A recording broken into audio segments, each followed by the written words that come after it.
Hello everyone, I welcome you all to my channel. आज हम discuss करेंगे previous year question जो कि यूपी पीसीएस में पूछे गए क्वेश्चंस हैं।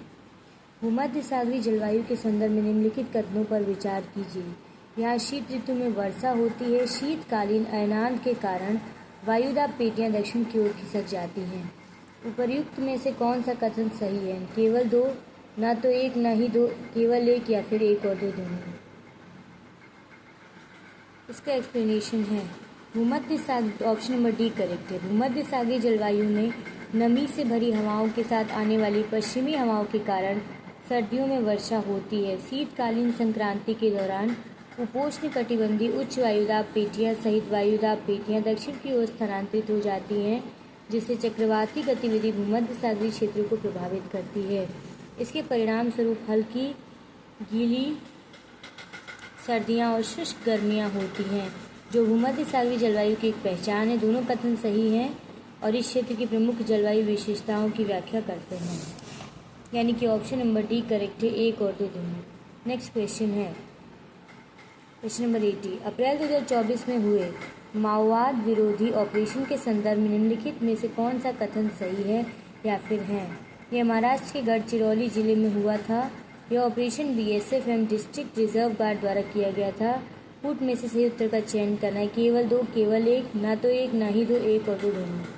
ऑप्शन नंबर 80 का करेक्ट आंसर क्या होगा, ये देख लेते हैं।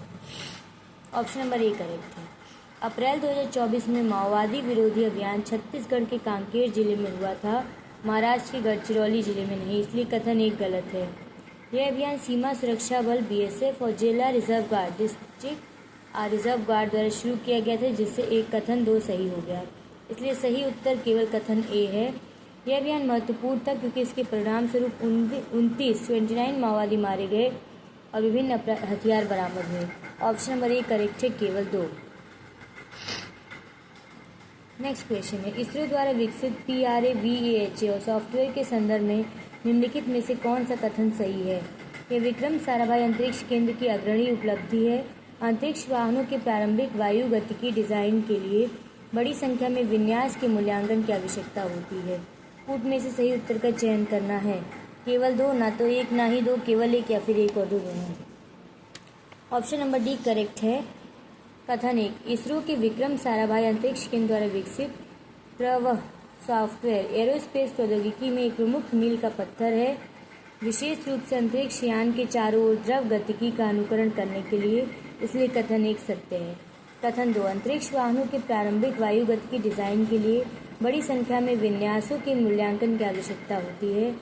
अंतरिक्ष वाहनों को डिजाइन करते समय यह समझने के लिए कई अलग अलग विन्यासों का मूल्यांकन करना महत्वपूर्ण है कि वाहन लॉन्च या पुनः प्रवेश के दौरान कैसे व्यवहार करेगा, और प्रवाह इस प्रक्रिया में मदद करते, इसलिए कथन दो भी सत्य है। ऑप्शन नंबर डी करेक्ट है, ए और दो दोनों सही है। जानकारी अच्छी लगी तो प्लीज़ चैनल को सब्सक्राइब करें। Thank you.